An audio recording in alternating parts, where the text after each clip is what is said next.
Bonjour à tous. Bonjour à tous. Welcome to all of you. Bienvenue à ce panel intitulé ZLECAf et agro-industrie, une nouvelle ère pour la transformation locale. Welcome and thanks for coming to this session dedicated to the African Continental Free Trade Area and agribusiness, how to unleash a new area for local transformation. I am Estelle Motion, business journalist for Jeune Afrique and also the moderator of this session. And before introducing our panelists, I am calling our expert on this session, Yosuke Gotsoji, manager for agribusiness and forestry at IFC, in order to have a brief presentation to launch the debate. Yosuke, please come on stage.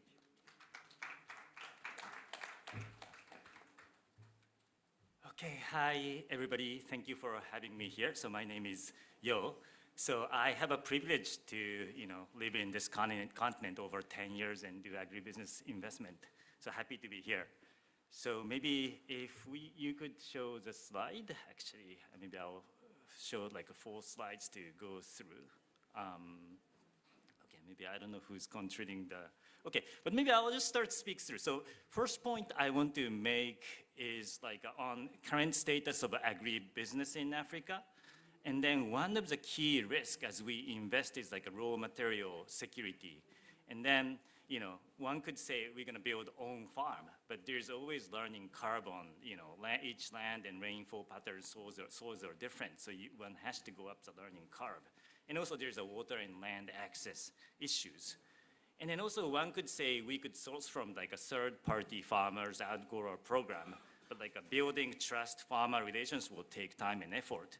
And then we got to have, oh, thank you so much. Very kind of you. Now it's showing, okay. Oh, there you go. Thank you. Beautiful. So, yeah, so I was talking about that building farmer relation trust will take time. And then also we need to provide like a granular technical assistance to the farmers. And also one could say we could import raw materials, but once FX depreciates, your local currency terms in, raw material price will go up. And then there's like an import trade restriction could happen, or there could be like a logistical issues or longer lead time, just like we saw during the COVID lockdown time. So, managing raw material security would be the key.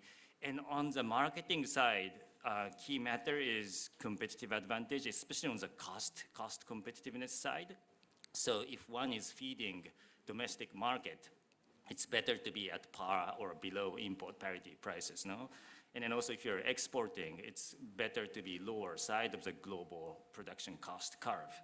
And of course, one could play unique selling points like a strong, good brand, good quality, or Kenyan tea taste different than other origin tea, or Ethiopia horticulture could export when Colombia, Peru doesn't export, so counter season production. So those propositions could kick in. And then on the ground level, the opportunity is like in 100 years, our continent gonna have like 1/3 of the global population. So it's sure that we're gonna be large consumer center as well as production center. That's, no doubt on that big trend. And then I'm gonna move the slide. Okay, good. So now how, FTA will kick in.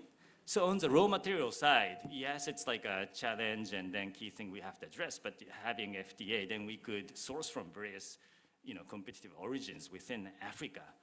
And on the market side, obviously we can tap into the larger market, right? And it sounds like really obvious, but looking back to my own country, Japan, I believe like one of the reasons we developed industries, we had a big domestic market to feed with, and then sophisticated demand, right? And that will drive innovation and R&D, and also healthy competition among the companies.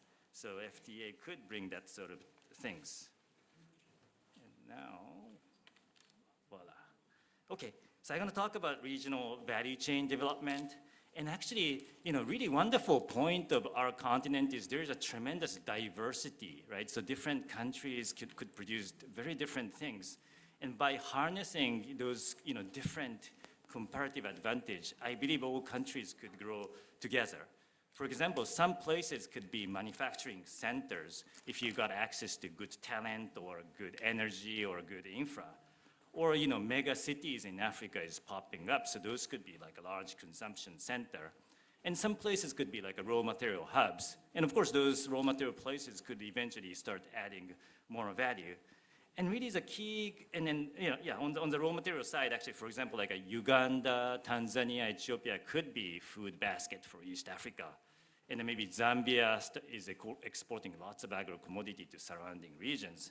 Or here in West Africa, we got unique commodity like cashew, shea nuts, cocoa. And on Sahel, like a new, traditional crop like fonio is rediscovered, which is super crop. So there are so many different materials we can transform, no? And then really the key question is like how to connect the dots. So that's why regional corridor development, infrastructure, and also smoother border, those would be key. And then I think public could play a big role here. And I really believe agribusiness is at the end of the day logistic business. So this aspect is pretty important. And then technology to connect, no? Like for example, Twiga Food in Kenya is developing IT-enabled supply chain management platform. So I hope these will all kick in. And then one figure I want to give is like an intra-Africa trade. Within total Africa trade is about 10%, right? And if we go to Asia, it's 50% is intra-regional. And North America is like about 40%, Europe is about 60%. So I believe there's like a big, upside left in here. Okay, so now, it's going back. How can there you go, sorry. Thank you, good. So now I'm gonna talk about like EU, okay, sorry, yeah. Okay. Thank you for taking picture. I'm honored. Looks like it's useful. Thank you. Okay, can I move on? All right. Thank you.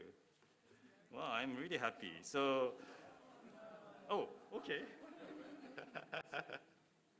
Yeah, thank you. Can you go to? Okay, then I'll just talk about like a EU regulation on deforestation because that's kind of a new market reality we all have to adopt. Right, and then that cut across like 6 commodities: cocoa, coffee, soya, palm oil, cattle, and then wood and rubber.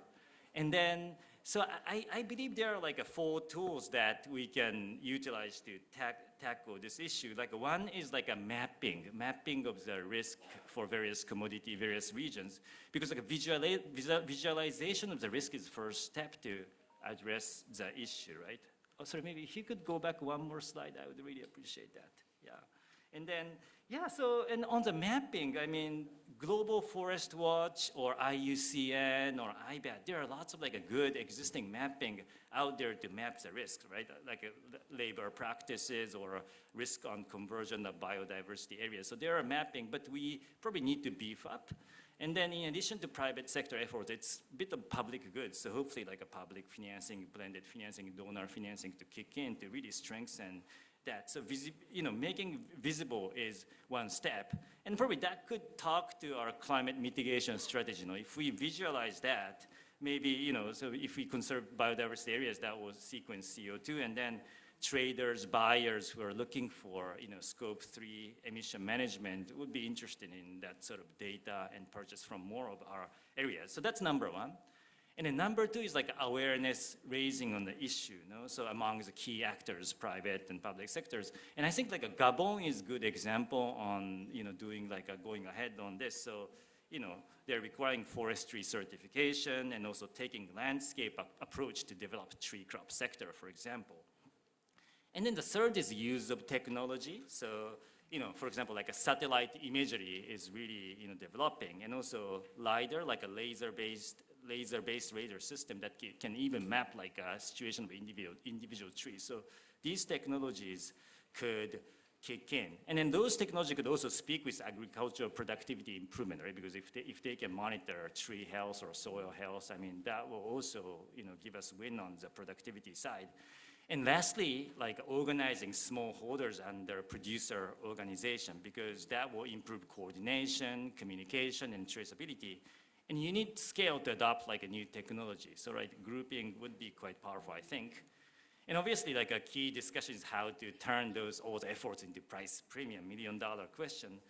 And bottom line is, I think private sector efforts will continue to be important because if we want to really address child labor issue or biodiversity conservation, at the end of the day, job creation and farmer incomes will be the key because we got to pay kids school fee. And then also a better yield, because then if you got better yield, there's less need to encroach into high conservation value or high carbon stock areas. So that's basically all from my side. And I have 3 questions for the panel I just want to present. So if you could move one more slide. Yeah, thank you. So number 1, please share your experience on successful local regional sourcing. And then, second one, how are you planning to capitalize FTA, right? And what type of support is needed from the government? And the last one, number 3, is please share your experience, how you're adapting to the new EU supply chain regulation. So thank you for listening. And then back to you, Esther. Thank you. Thank you very much, Yosuke, for the great presentation. Now let me introduce you our 6 panelists. So I will start with you, Mr. Minister, Suleiman Yarasuba, so Minister of Commerce, Industry and SME Promotion of Ivory Coast, Ministre du Commerce, de l'Industrie et de la Promotion des petites et moyennes entreprises. Then I will pass to Ramesh Moshikal, the new CEO of Africa Improved Food, a Rwanda-based food manufacturing company producing cereal and porridge. And before that, Ramesh spent almost 30 years in Olam across Africa. After that, I will introduce you to Kate Fotso, CEO of Telka Cocoa, a well-known company based in Cameroon, the largest cocoa exporter over 30 years in the country. And then the second lady on the stage, or the third, sorry, including myself, Samia Terzaz, CEO of the CGME, donc la Confédération Générale des Entreprises du Maroc. Sorry, it's a mixing English and French. And then I will go with my colleague close to me, Yeo Ziobetan, the General Manager, West Africa of Fan Mill Danone. And to finish, Tewashi Awasarala, the Deputy CEO of Lagos Free Trade Zone, which is developed by Tolaram Group in Nigeria. And Tolaram in Nigeria is a key FMCG player in the country. So I suppose, without further delay, we just jump into the conversation. I will start with the first question. I will address the first question to the minister.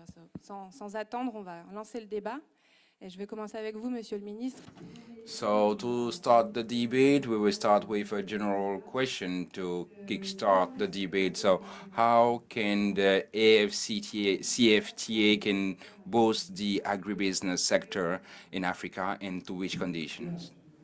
Well, to start off, I would like to thank the organizers of the CEO Forum for inviting us to this important panel that addresses a subject which is of interest for Africa, because looking at the statistics, we know that Africa has a 60 to 65% of arable lands and 7% of the mining reserves, 8% of the gas reserves, and more than 30% of the mining reserves, whether it is gold, platinum, and so on.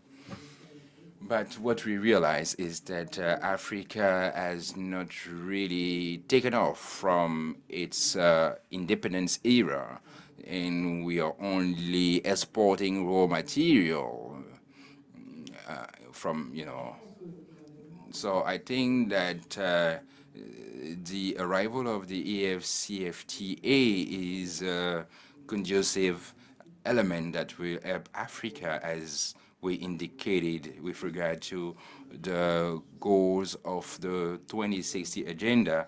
We will have integrated and thriving Africa that processes what it produces, and agribusiness has a very important share in that regard. So when we look at the potential of the CFTA, 1.3 billion of consumers, and according to the statistics in 2018, we had 300 million of the middle class. So the CFTA is coming to answer the challenges we meet in terms of selling our products on the African continent.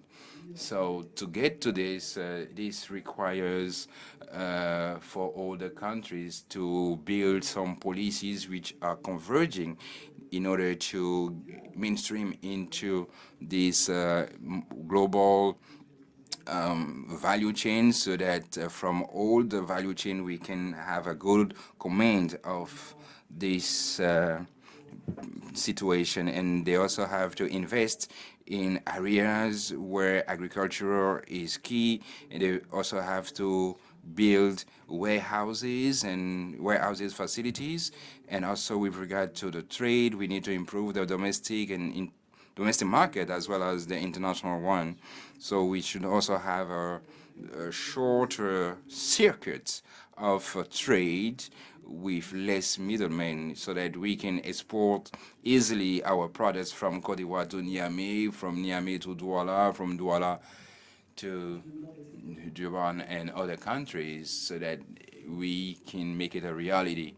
Because all the studies have proved that the success of AfCFTA is 10 additional points with regard to the evolution of the intra-Africa market, and this is a gain of 10,000 of billion. So this arrival of the AfCFTA will be valuable for Africa, and it will improve the added value.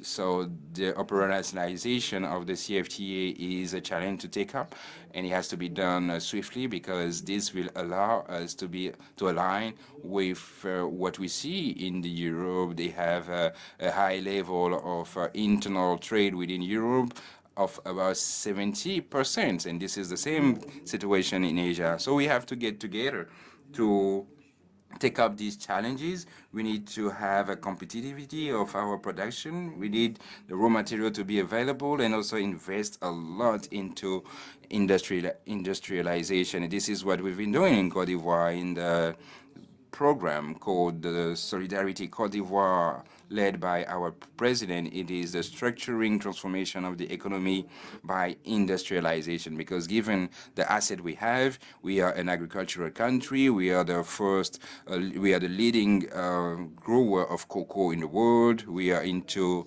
cashew and rubber. So when we see what we earn from the value chain is only 6%. So cocoa, we have less than 6%, you know. So we realize that everything that is related to the added value for the processing and the trade, as well as the packaging and the distribution, is totally exported. So that's why we reviewed our investment code in 2018 for it to be more important. So we have taken additional incentives measures so that existing companies can improve their production capacity and attract other FDI. And we've done the same things thanks to the challenges of food security with cereals, whether it is soya and others. So this is reaping benefits. So regarding cocoa today, we have an additional capacity of 972,000 tons of cocoa that is processed in cocoa. That's why Cote d'Ivoire is the first brewing country of cocoa, which wasn't a reality 10 years ago. So in 2017, we were at 6% of processing of cashew, but today we have reached 22%, and we aim at reaching 50% very soon. So this is a strategy that will reap benefits, and all that it is done according to some strategic plan of 18 billion euros. We have a national development plan for improving the fisheries, the food crops, and several agropoles that we are planning to build. We have planning to start the first 2 agropoles out of 9. which the first one is funded by 83 billion by the AFDB. We have one in the north. So you will have 9 agro poles in Cote d'Ivoire, and with adequate investment, we believe that we will be closer to the producing areas and generate a capacity to meet the needs of the domestic and external needs. And of course, we're targeting Africa to start. And given all the advantages that we will get from the AfCFTA, I think we will be productive. And in ECOWAS, we already have a good experience. And we have an African average of 16%. So this shows that we have already in a good direction, and I think with the EFCFTA, it will help us boost that situation and take up all these challenges related to packaging and that needs to be competitive, and you need to comply with all the international standards. So the AfCFTA is making sure that the exchanges between countries can be made easily. So let's focus on local supply. Of the value chain, the local sourcing. One point was it was mentioned by the minister, but we should explore it a little bit more in depth. So, how can the African Free Trade Zone be a solution to boost the local sourcing, and what do we need to do to boost the local sourcing? You should please share with us some solutions, some experience for us to move forward. Who wants to go ahead? Okay, Ramesh, please go ahead, and then please feel free to join the conversation. Thank you for the question. My view is that raw materials will continue to grow if there's a manufacturing industry that it can feed. And if the manufacturing industry pays appropriately for the raw material, the growth of raw material is normal. I'll give you an example of when the Nigerian government 5 years back, banned the import of rice. The paddy crop has tripled in the last 3 years. This is the same country that was importing 6 million tons of rice at any point in time for like 20 years. That changed. So supportive policy or manufacturers that are going to consume raw material will naturally increase the supply and throughput, and the farmers will get excited. There'll be enough commercial activity, and that's the only way for us to increase it. Having said that, AfCFTA allows us to provide for the best manufacturer to be able to buy the raw material, which means if you have in West Africa an efficient producer of finished goods sitting in Benin and the raw material is in Nigeria, through AfCFTA, the transport of goods becomes easier. Today, all that is not permitted. One thing we must remember is that Africa is having such a small intra-Africa trade largely because all of us need the same thing and all of us are producing the same thing, right? So our needs are not being produced by our local African brothers. Therefore, there cannot be any African trade. So if you look at the import bill of food of 45 billion today, which will become 100 billion by 2027, 80% of that is the same 5 products: rice, wheat, maize, sugar, edible oil. We are not increasing the production of these things for us to facilitate intra-Africa trade. So AfCFTA has nothing to do with it. It is our inefficiency which we need to crack. And if we crack that inefficiency, we need good manufacturing facilities that will uptake this so that there is commercial activity.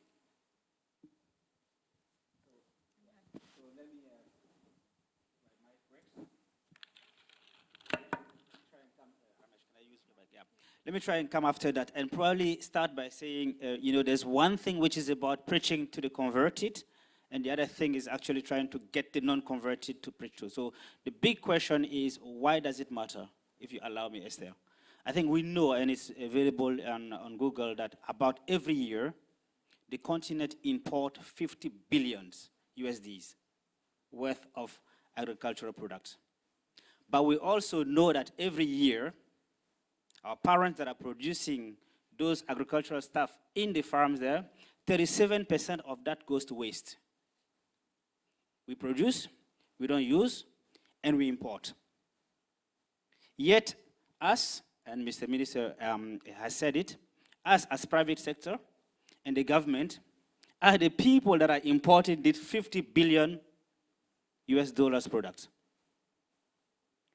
and we import it to use it in transforming or creating product that we sell back to the consumers on the continent. And yet, by the way, we know that more than 800 million of those consumers go to bed every night without food. So I think it's important that us as people, as business leaders, we understand the business case. We understand why it matters. Then secondly, to your question, what do we do? I think companies like us must always ask the question, the product that I want to put out there, what are the local available alternatives? And there are many. I can tell you for sure, you take all the big companies, the big multinationals, 80% of the ingredients that are used can be found on the continent. Why are we not using them? Because partly, we don't find it in the quality and the quantities that is needed, and that's where unlocking becomes very interesting. And I like very much the way the minister has put it. They are creating the conditions, they are creating the frameworks. How do we get science to come and help us with research and innovation? How do we get and create an ecosystem of supply chain where SMEs can do the first mile transformation for big multinationals to use it? And by the way, to be sustainable and therefore creating a total ecosystem where indeed, in line with the theme of the conference, we can move from 300 to 3,000. I will stop here and say that the business case matters. It works for companies, but also works for the government. Thank you. Thank you very much. Listening to all of this, it makes me ask the question, why has Africa, for so long, we continue to ask to, make beautiful presentations of the things we need, of, what we're putting in place, yet translating all of this concretely doesn't happen. I think it's a lot easier because we seem to be presenting what everybody else has to do.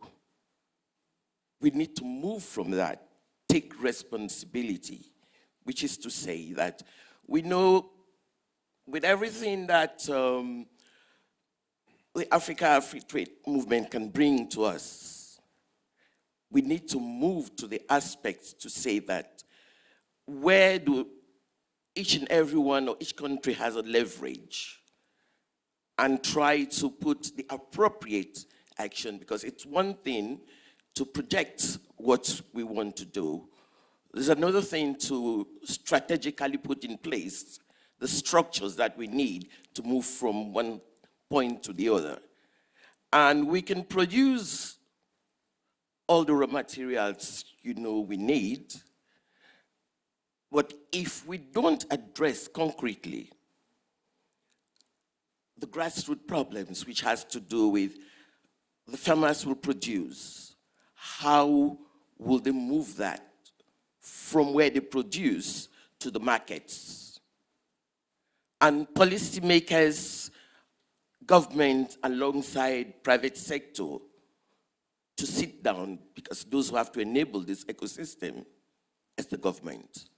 For the government to sit down and say, this is actually what it needs, this is what we can do, and this is what we need the private sector to do. So together, we put in place the fundamental issues that address how do we even move what we produce from the areas where we produce them to our cities and to the neighboring countries for this movement to be a reality.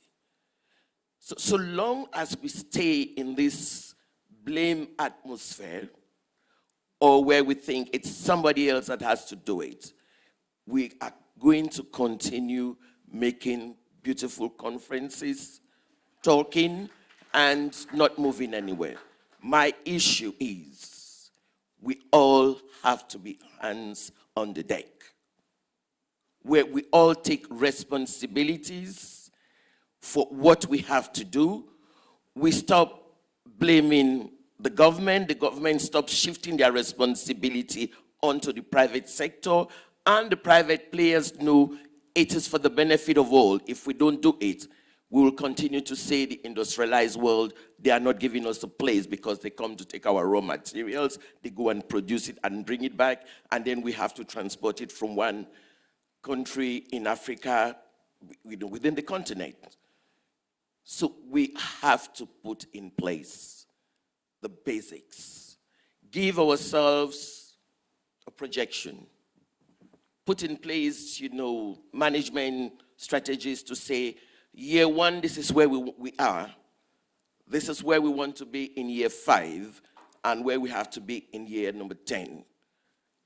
And the checks and balances, all the necessary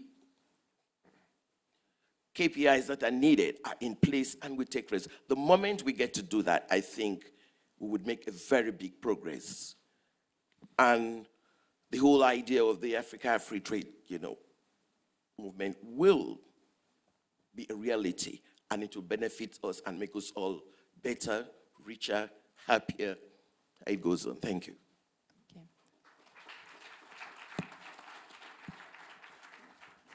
Samia, vous voulez... Oui, alors merci, Madame. Effectivement, je pense que... Thank you very much. I think that what we realize is that we need to work on the governance. It is very important, and I'm pleased to take the floor and give the stance of the Moroccan private sector. So, to me, developing the local sourcing is clearly something very important, is clearly a reason for food security. I won't recall on what the minister just said about the arable lands and the population that is gradually growing. And this is giving us a market of 2.5 billion by 2050, and also the availability of resources and the wealth of our continent in terms of renewable, and that is a key driver for industrialization, with some prerogative that we need to have by 2026 on the European market. So we have the assets. So what are the stakes that we need to take up? So these are stakes of shortening, more and more we're talking about regionalization, not globalization. So through the different crises, we realize the importance to develop some shorter circuits and to have a local value chain. What I mean by that is that we should have value chain at national, continental, and regional level. So today I'm talking about Made in Africa. So it is extremely important to transform raw materials, and the example is very important, like Mr. Minister said about the cocoa, and beyond that, the impact can be more important and inclusive. So, and for that again, governance and the public policies have to support.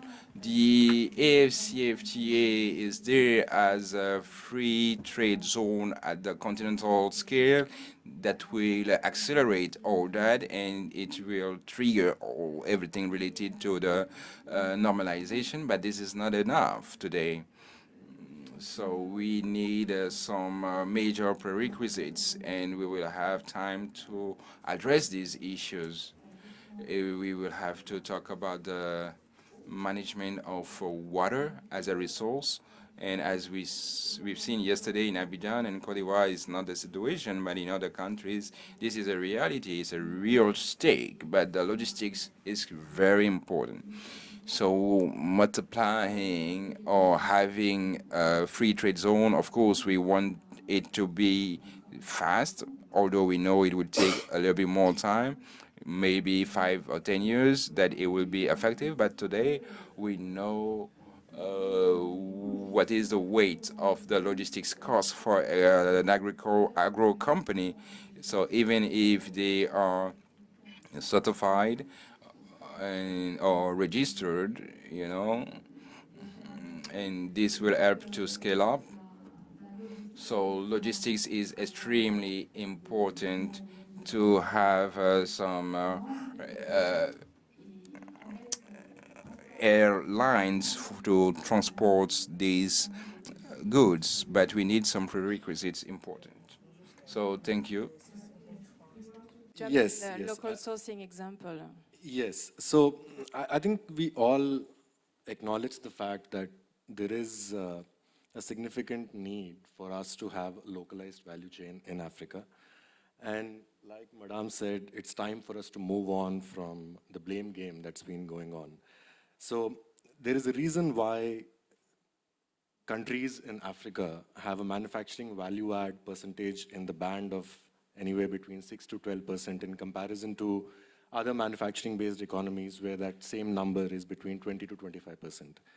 And this localization of value chain does not happen overnight. It does not happen in a vacuum. Like my co-panelist was saying, it needs to happen in the right environment where there is adequate availability of both energy and transport infrastructure.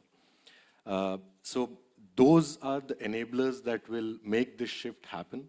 Just to give you an example, there is no reason why the containers that are imported into markets like Nigeria come 100% full, but the containers that are exported from Africa go back 90 to 95% empty. And the reason why that is happening is because adding value locally does not leave the manufacturers in the domestic African markets competitive with the international stage of manufacturing. Just to give you a few examples in terms of what we have done to move away from this blame game. As Tolaram in Nigeria, we have invested in local palm plantations. We are one of the largest FMCG manufacturer in the country that used to rely heavily on importing crude palm oil and refine it locally within the free zone that we have. But we have, over the last 7 to 10 years, in line with the policy of the government to substitute import dependency to the extent possible, invested heavily in acquiring agricultural bases in Nigeria to grow the palm that we need. And those palm plantations are a few years away from giving us the produce that we need to substitute the importation of crude palm oil completely. And on the infrastructure side, at the same time, while we are doing what we are doing as a consumer goods company to source local products to the extent possible, and we have, as a matter of policy, decided to only import those items that are not available for local purchase, because there we are left with no choice. But even on the infrastructure side, even as a private sector player, we are doing what we can as Tolaram, and a few examples within the infrastructure space include the deep sea port project that we have developed, which is the first deep sea port in independent history of Nigeria that has been realized in the last 60 years. And this project can potentially change the way business is done in Nigeria because it offers the deepest draft for bigger vessels to come into Nigeria and go out of Nigeria. And that changes the way Nigerian companies can position themselves competitively. So I think I completely agree with the outcoming theme from all panel members that localization is inevitable, and we need to take steps to the extent we can based on the actions that we are in control of. And I think that's what the need of the hour is. Esther, if you allow me, I want to jump in here to say, the very good question we're asking, why aren't we doing it, and we should do it, and so on and so forth. I mean, if we're in business, we all understand that it's not charity, right? And if it makes economic sense for the organization, I can promise you, they will do it. So the conditions that we all need to create is to make economic sense so that it's viable. There's a lot to be proud of, and I like very much the way you were putting it. I mean, with the support of the Ivorian government, we move goods between Ghana and Cote d'Ivoire, and we're making good business. I mean, 25% of the sales that we made out of Ghana is in Cote d'Ivoire. We are able, because of the work of the Ghanaian government and the Ivorian government, to actually do that in 8 to 12 hours maximum, by the way, with a cold chain. So, and I want to say it's important that, and with all due respect, you can't force a businessman into local sourcing. You can show him the way. Why are we so proud as Danone company to say that every day we have 35,000 people in the street making a living out of the pushcart? We don't do it because it's charity. Our mission, of course, is economic and social progress, but we do it because it also makes business sense. By the same token, we are working really seriously into, Madam, to your very provocative and good question, into saying, how can we make sure that, you know, the palm oil that is produced in our countries, and Cote d'Ivoire and Ghana, good ones, how do we use them in the very delicate ice cream that we put out there? You know, and we are making good progress. And the same thing goes for starch. You know, a lot of companies don't use starch, and I used to work for a company where we're importing starch from China. Meanwhile, we have African countries, I mean, Cote d'Ivoire is a good producer of cassava. Why aren't we using the cassava starch? Simply because there's no one who is transforming it into, we call it modified starch, that need to go in there. And I think that's where the conversation need to happen. So we have scanned the market, and I want to invite all the other companies to do it. 96 ingredients. We found thousands and thousands of SMEs actually doing the transformation. Some of them, by the way, exporting to the US. That's why I was saying we need to preach to the non-converted. If only Africa knew what Africa knows, right? But by the same token, processes are different. So how do we come together and create that ecosystem? The people that are into it, can we help them by guaranteeing the offtake, which is one concrete example that multinationals are doing? Secondly, can we help them because they are SMEs, for example, to work with IFC to get money so that they can invest into the equipment? And I want to come back again. Can we help them so that they invest into know-how? Can we support, from a government point of view, the research and innovation centers that are in some of the universities on the continent? For me, these are some of the concrete things that we can do to, one, develop the people that are willing to do it, and again, because it makes business sense and it makes economic sense. Thank you. Je vous en prie, Monsieur le Ministre. Bien, moi je voudrais peut-être indiquer que... So I would like to indicate that the private sector and the government have to work hand in hand. Okay, we don't have the private sector working against the government or either way. So in Cote d'Ivoire, we have understood it because the private sector is at the core of all the economic development program of our country. That is why our National Development Plan 2021-2025, that is at its third generation of an amount of 80 billion euros, aims at having 75% of share of the private sector. So as a government, we are creating the environment. We are having some legal framework. We are putting in place some incentives for the private sector to be more present. So we wish that the private sector should be more bold because we are creating opportunities, and we are encouraging the African private sector to seize these opportunities without closing the doors to the international investors who are already in Cote d'Ivoire. So we need to change we need to switch we need to have a paradigm shift, because today you have a decomplex African society that aims at getting into the economical environment. It is true that you have 75% of Africans under 35. It can be an asset, but it can also be a source of difficulties if we do not anticipate all these problems when we realize that all the problems that we have in our countries. This is important. So that's why we're working at finding sustainable and structuring solutions to these problems of development. So we want the private sector to move ahead, and we have made headways. And as I indicated, for cocoa, for instance, by 2024, there are some manufacturing plants which are being created, and I will have 200 200,000 additional installed capacity in terms of cocoa processing in Côte d'Ivoire. So palm oil is one of the most integrated sector from the plantation to the plate.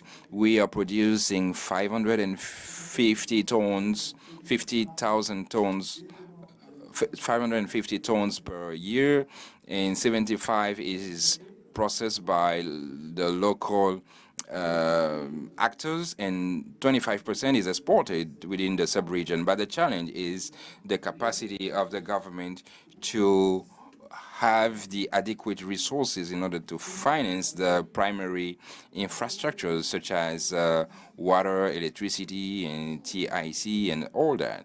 So when we look ICT, of course. So when we see the statistics, the level of infrastructures that is required in Africa is between 130 and 170 billion per year, with a gap of 69 to 100 billion of gap in terms of founding capacity. And this is a statistic made by the AFDB. And we know that countries have several security threat and all that, but we need to deepen the reflection to find alternatives in order to help the financial and international and regional financial system to propose innovative solution to these problems. And this is what we're trying to do through PPPs, but we need to ramp it up.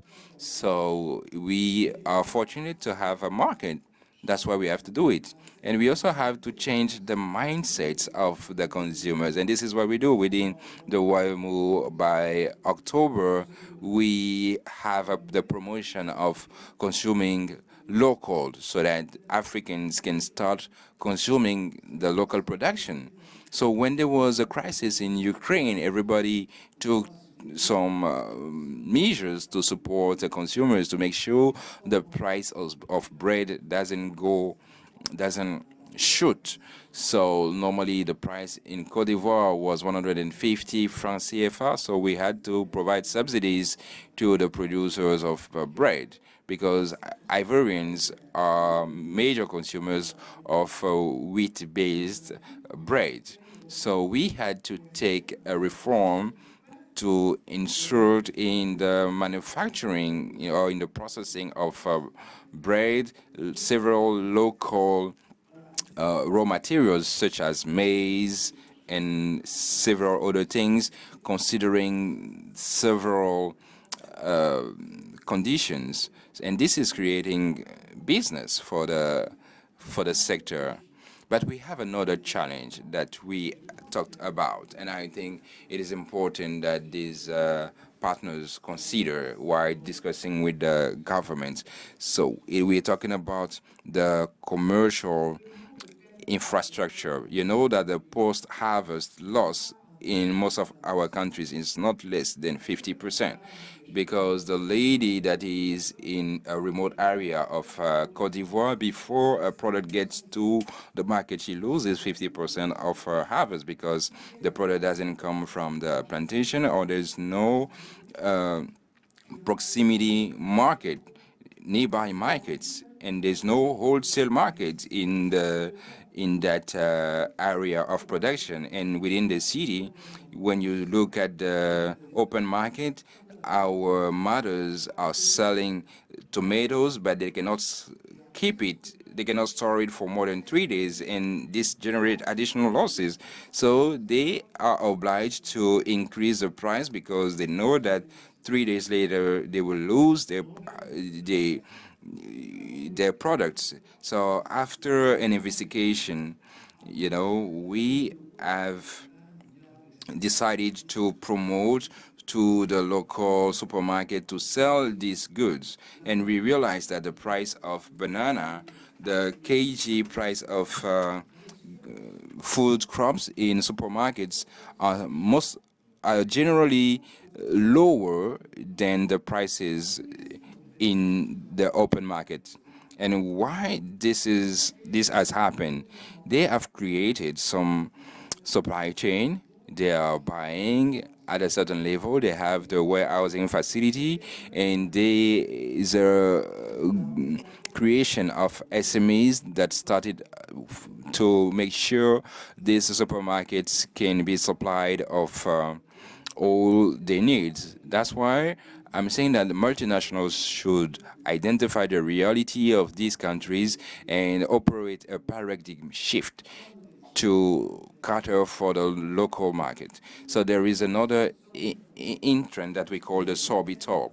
So this is an ingredient that is used for the processing of toothpaste, but is imported in Europe, and it comes from potatoes. But our researchers are saying that we can have these inputs in cassava. So this is what I'm talking about when we talk about local sourcing. So they have possibilities, but each of us have to play its role.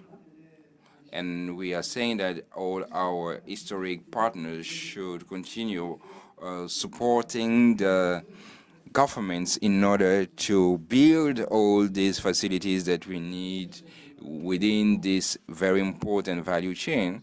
And also with regard to industrial zones that we are planning. We even have trans-border industrial zones so that we avoid another country to do the same thing, you know, as we're talking about the regional market. So stopping here, I would like to say that we're moving on the good direction, and our leaders already paved the way since 1960. One of the most successful agreement is the one on the AfCFTA. So out of 55 countries, you have 54 that signed it. And in terms of ratification, you have more than 40 countries that ratified the AfCFTA. And you have some agreements signed in 1963 that are subject to ratification today. This proves that the different countries realizes that we need a single African market. Operationalization may take time given the challenges, but you have to know that we are in an irreversible process. And when you look at the 2050 forecast, Africa is 2.5 billion consumers. So Africa has to play its role, and agribusiness has to play a key role. So I would like to call on all the stakeholders, all the businessmen, investors. You have to continue investing in agribusiness. You have to invest in processing. So I see one of my friends that is in the fish value chain in Côte d'Ivoire. But today we've built a development strategy for aquaculture in Côte d'Ivoire. Côte d'Ivoire spends 400 million of CFA francs of currency per year for fish. So more than 500 million of francs CFA for rice. So we cannot do that for the future. This has a major impact on all the economical data. So we want the private sector to make headways, and as I said in one of my discussion, you have to know that our administration is there for the private sector. You know, our real boss is the private sector, because if they feel good, then the government will have more means to finance all the projects of the country. So this is very important for the reform, and this is what I wanted to say. Thank you for inviting me.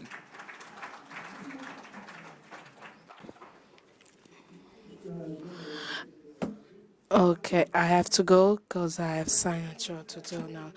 So we go ahead and we continue our discussion.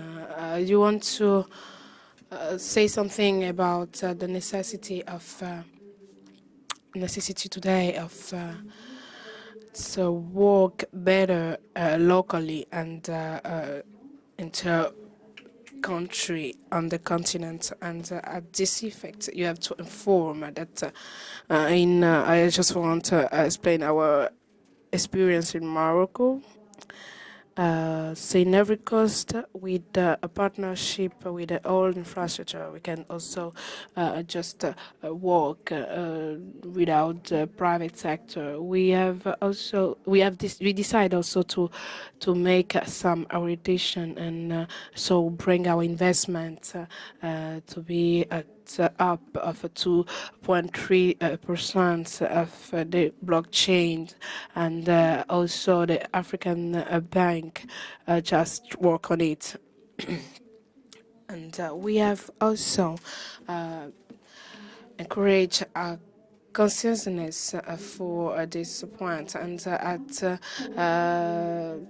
Casablanca, we have a discussion and we identify some blockchain that will be at the exterior of the continent, and we just see how we can develop this industry, this infrastructure between synergy and with eco investment. And I give some example. We don't talk about agriculture, but we have give some example of the agriculture. But we have in Morocco a textile industry, very important. We have a chain of importation of textiles, and we don't import textile to Europe, but we just think about have industry for transforming and developing this. Kate. So, Kate, vous voulez rebondir sur le sujet ou bien nous pouvons continuer?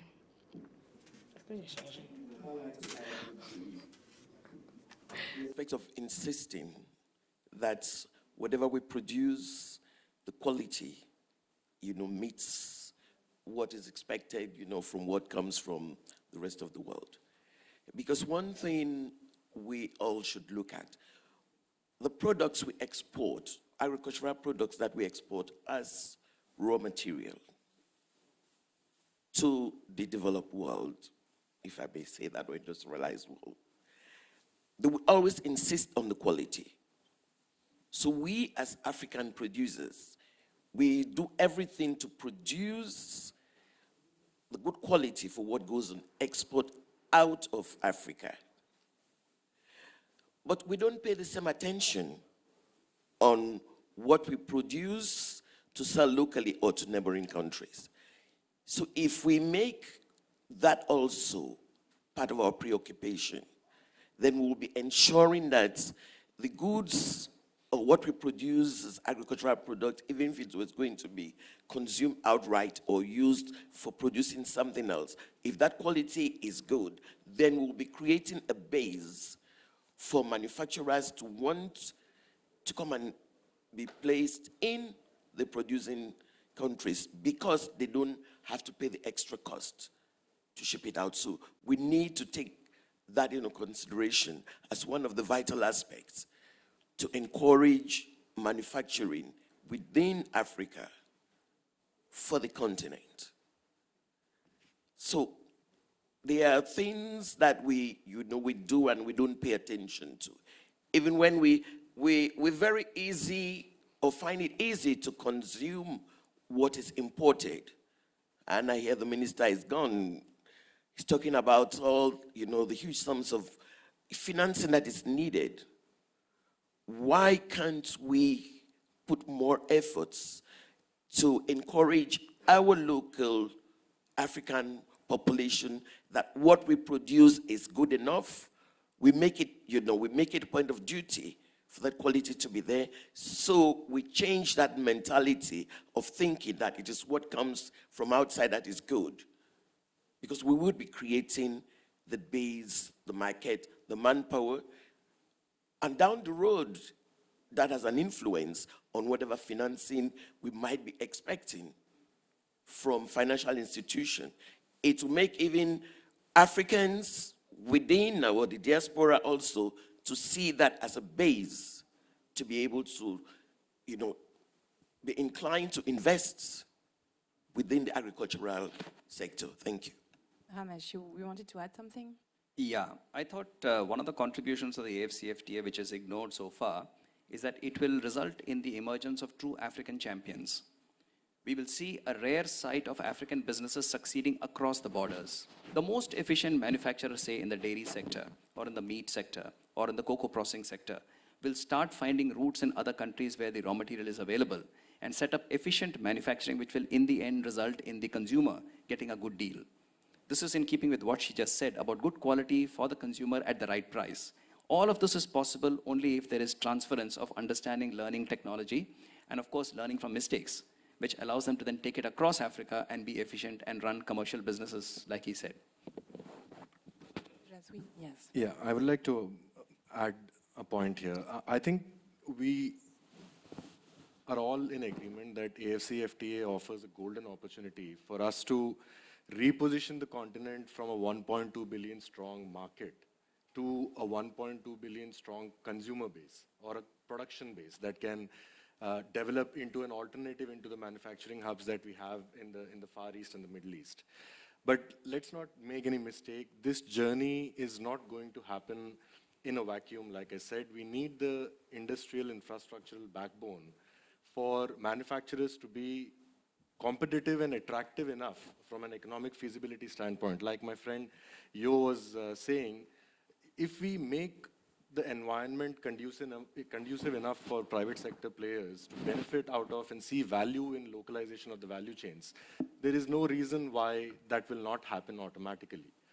So this journey of 500 steps cannot happen with stepping on the step 250. We need to start with the basics, and that basics include provision of a reliable industrial infrastructure, which can, for example, be by way of industrial zones that provide a safe harbor, not just to manufacture locally, but also to export into the global markets as cost efficiently as possible.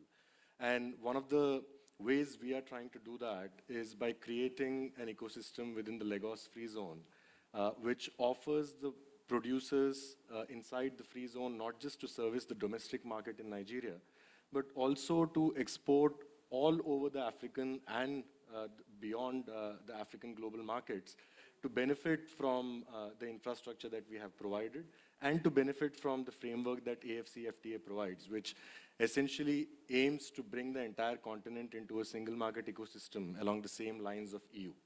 So I think that transition cannot happen in a vacuum without adequate provision of energy and transport infrastructure. I cannot emphasize on that enough.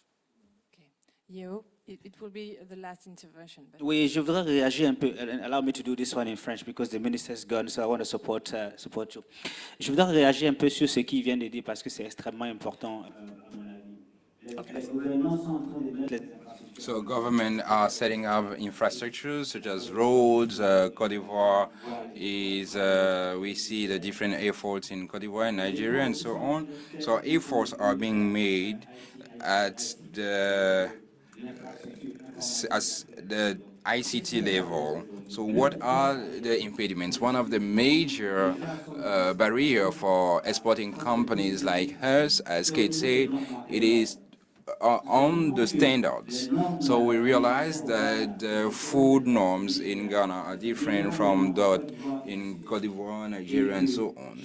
And every time you need to produce for export, you have to ensure that you abide by 5, 6, 7, 10 standards, and better than that. When you are exporting and you get to a border, there is technological level which is different. So we need to create a conducive framework by harmonizing the quality requirements and also by making sure that all the systems can communicate among each other, and this will help the companies which are already involved in exports.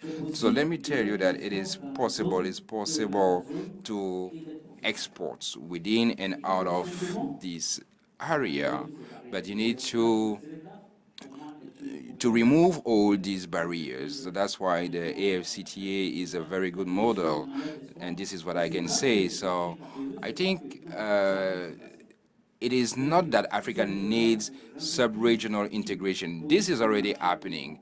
We have companies who are producing for Africa, but the issue is to know when are we going to be ready to take up the Chinese, American, and European market. For Africa, we are already making it. We are already making it happen because we want to be part of the world leaders. Thank you.